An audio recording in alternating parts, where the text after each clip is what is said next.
BJP party అంటేనే క్రమశిక్షకి మారు పేరు అని అంటారు. ఖచ్చితంగా. అధ్యక్షుల్ని ఎన్నుకునే సమయం గూడా ప్రతి ఒక్కరికి గూడా అవకాశం ఉంటుంది అనేది గూడా మనం చాలా సార్లు గూడా విన్నాం. కానీ ఆ అవకాశం రాజాసింగ్‌కి ఎందుకు ఇవ్వలేకపోయింది బీజేపీ? ఏదైతే అధ్యక్షుల్ని ఎన్నుకునే సమయంలో గూడా చాలామంది గూడా అసంతృప్తి వెల్లడించారు. బయటికి చెప్పకపోయినా గానీ, ఒక రాజాసింగ్ బయటికి చెప్పినప్పటికి గూడా, ఇక బయటికి చెప్పని వాళ్ళు లీడర్ క్యాడర్ గూడా చాలా మందుంది. ఈ ఎంపికను ఎలా చూస్తా ఉన్నారు? ఇప్పుడు రాజాసింగ్ ఈల కొడితే 1,00,000 మంది వస్తారు. అటువంటి రాజాసింగ్ను పక్కకు పెట్టాల్సిన అవసరం. హ్మ్. ఇది దురదృష్టకరం. ఇవాళ నా ఓటోడు 17 సంవత్సరాలకే నేను గోడల మీద ఎమర్జెన్సీకి వ్యతిరేకంగా పనిచేసిన. హ్మ్. అంటే నేను ఒక రాజయ్య యాదవ్నే కాదు. మా దగ్గర మంద ఐలయ్య గారు, హ్మ్. మా దగ్గర వంగాల సమిరెడ్డి గారు, హ్మ్. మా దగ్గర ఎమ్మెల్సీగా, ఎమ్మెల్యేగా, ఎమ్మెల్సీగా, ఎమ్మెల్యేగా, మేయర్గా పనిచేసిన డాక్టర్ రాజేశ్వరరావు గారి సర్వీసును కూడా ఉపయోగించుకోకపోవడం. హ్మ్. అంటే సుగుణాకర్ రావు గారు కరీంనగర్, ఆయన ఆల్ ఇండియా కిసాన్ మోర్చా అధ్యక్షుడైండు. హ్మ్. All India Kisan Morcha general secretary పనిచేసిండు. ఆయన సర్వీస్ను ఉపయోగించుకుంటలేదు రాదు. హ్మ్.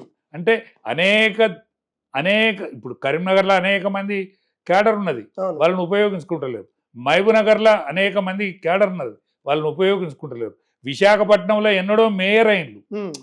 ఎన్నడో మేయర్ స్థానాన్ని కైవసం చేసుకున్నటువంటి అటువంటి వాళ్ళ సర్వీసును తీసుకోకపోవడమే ఇన్నాళ్ళు వెనుకబడ్డది. అందుకనే పవన్ కళ్యాణ్ ఒక ఉనగూర్పు వలన ఒక కూటమి ప్రభుత్వం ఇవాళ రాజ్యం చేస్తుంది ఆంధ్రప్రదేశ్లో. ఇవాళ తెలంగాణలో కూడా పవన్ కళ్యాణ్ ముందడ పెట్టి పావులు కలుగుతాను. కాబట్టి రాబోయే రోజులు మంచి రోజులే ఉన్నాయని నేను అనుకుంటా ఉన్నాను. అంటే తెలంగాణలో పార్లమెంట్‌కి వచ్చేసరికి బీజేపీకి ఇన్ని స్థానాలు దాదాపుగా మనం 30 నుండి 40 ప్లస్ గానే ఓటింగ్ షేర్లు అందుకున్న బీజేపీ ఈ అసెంబ్లీకి వచ్చేసరికి ఎందుకు సార్ మరి అంత డిలే అయిపోతా అంటే ఉంది? ఇదివరకు పనిచేసినటువంటి వ్యక్తులు ఏవైతున్నారో పాతగా హ్మ్. అంటే 6 పార్లమెంట్ మెంబర్ పరాయి పార్టీ నుంచి వచ్చిన వాళ్ళే. హ్మ్. 8 మంది కూడా ఈ పార్టీ వాళ్ళు కాదు. హ్మ్. ఒక 4 మాత్రమే పాత నాయకులు ఉన్నారు. హ్మ్. బండి సంజయ్ గారు, ఇప్పుడు మన అధ్యక్షుల వారు, పోతే లక్ష్మణ్ గారు, హ్మ్. పోతే కిషన్ రెడ్డి గారు, హ్మ్. ఈ 4 మాత్రమే ఉన్నారు. వీళ్ళు ఏమని కోరుకుంటారంటే, వీళ్ళు మా వాళ్ళు దేవుని నమ్మే పార్టీ ఇది. హ్మ్. మళ్ళిమ్మన్నానా మాన్యాలిమ్మనా తండ్రి, మా ప్రభుత్వం ఈ రాష్ట్రంలో మా ప్రభుత్వం రాకుండా చూడు అని వీళ్ళు మొక్కుతారు. హ్మ్. కాబట్టి ఈ మొక్కేతోళ్ళ మొక్కులు ఇంకెన్నాళ్ళో దక్కవు. ఆ! రాబోయే రోజులు, రాబోయే ఎన్నికలలో, అసెంబ్లీ ఎన్నికలలో వీళ్ళ మొక్కులు వమ్మయితాయి. వీళ్ళే మళ్ళీ ముందటుండి మళ్ళీ దండం పెడతా అంటారు. అధికారంలోకి రావాలని మొక్కుతారు కదా సార్. అధికారంలోకి వీళ్ళు వస్తే మేము కాం కదా. ఆ! ఇప్పుడు లక్ష్మణ్ గారు ముఖ్యమంత్రి గాడు వస్తే, హ్మ్. బండి సంజయ్ గారు ముఖ్యమంత్రి గాడు వస్తే, హ్మ్. ఇవాళ కిషన్ రెడ్డి గారు ముఖ్యమంత్రి గారు, రామచంద్రరావు గారు అయితే అసలే కాడు. హ్మ్. ఆయన అసెంబ్లీ మెంబర్ కాదు కదా, పంచాయతీ బోర్డు మెంబర్ కూడా గెలవడు ఆయన. చాలా పెద్ద అటువంటి ఒక బలహీనత వలన, హ్మ్. ఒక ఏది కేంద్రంలో ఉన్నటువంటి ఒక బలహీనుని వలన, హ్మ్. హ్మ్.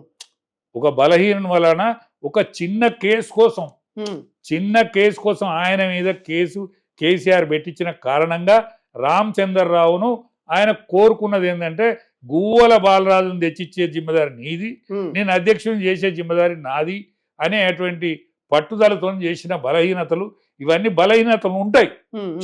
ధర్మరాజు ఎంత గొప్పోడైనా కూడా జూదమాడే బలహీనత వలన రాజ్యాధికారం కోల్పోయాం. అట్లనే ప్రతి వ్యక్తి లోపల కూడా, ప్రతి రాజ్యంలో కూడా కొన్ని బలహీనతలు ఉంటాయి. అటువంటి బలహీనత వలనే ఇవాళ రామచంద్రరావు లాంటి ఈ రాష్ట్రానికి అధ్యక్షులు కావలసిన అవసరం ఏర్పడ్డది. ఆ జూదంలో ఇవాళ ధర్మరాజు ఎట్లయితే ఓడిపోయిండో, ఇవాళ ఈ జూదంలో మాకు కేంద్రంలో ఒక ప్రధాన కార్యదర్శి జూదం ఆడే అలవాటు ఉన్నది. కాబట్టి గువ్వల బాలరాజును తెచ్చిచ్చే బాధ్యత తీసుకొని ఈయనకు అధికారం అప్పచెప్పింది. అంటే ఒక నేత వచ్చినంత మాత్రం బీజేపీ బలహీనం కాదు అన్నాడు. 18 ఏళ్ల నుంచి 30 ఏళ్ల వరకు ఉన్న యువకులందరూ కూడా బీజేపీలో ఉన్నారు. కానీ లీడర్ లేడు. లీడర్ కొరత ఉన్నది. లీడర్ కొరత ఎన్నాళ్ళకో ఉండదు. ఇవాళ టీఆర్ఎస్లో లీడర్ ఉన్నాడు, మా దగ్గర క్యాడర్ ఉన్నది. ఈ క్యాడరు ఆ లీడరు ఒకటే రోజు వస్తుంది. రాబోయే రోజులలో పవన్ కళ్యాణ్ ఒక్క ప్రాపకంలో ఇది నెరవేరుతుందని నేను అనుకుంటున్నాను. అంటే పవన్ కళ్యాణ్ మెయిన్ ఇక్కడ లీడర్ ఉండే అవకాశం ఒక్కటేనండి, ఆయనను దక్షిణాదే కాదు ఉత్తరాదిలో కూడా ఆయన వాడుతూ ఉన్నారు. ఉమ్, ఢిల్లీ ఎన్నికలలో వాడుకున్నారు. ఇవాళ మహారాష్ట్ర ఎన్నికలలో ఆయన ప్రచారం చేసిండు. హర్యానా ఎన్నికలలో ఆయన ప్రచారం చేసిండు. కర్ణాటకలో ఆయన ప్రచారం అక్కడికి వచ్చింది.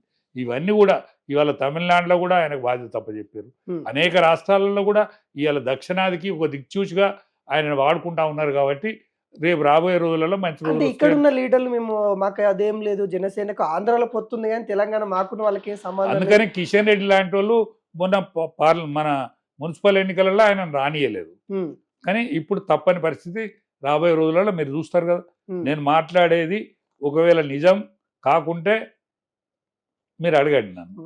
అంటే ఇప్పటి వరకు కూడా అంతర్గత విభేదాలకి కేర్ ఆఫ్ అడ్రస్ బీజేపీ. అంతర్గత విభేదాలు ఎక్కడన్నా ఏ పార్టీలలో ఉన్నాయంటే తెలంగాణ బీజేపీలో కొల్ల ఉన్నాయి. ఏ లీడర్ ఇచ్చినా కానీ ఇంకొక లీడర్కి యావత్ భారతావనిలో లేని అంతర్గత కలహాలు తెలంగాణలో ఉన్నాయి. ఎందుకు అంతగానం మరి ఒకరిపై ఒకరు ఇంతగానం? అదే ఏషగతిగాట దుర్బుద్ధట అట్లాంటివి ఉంటాయి.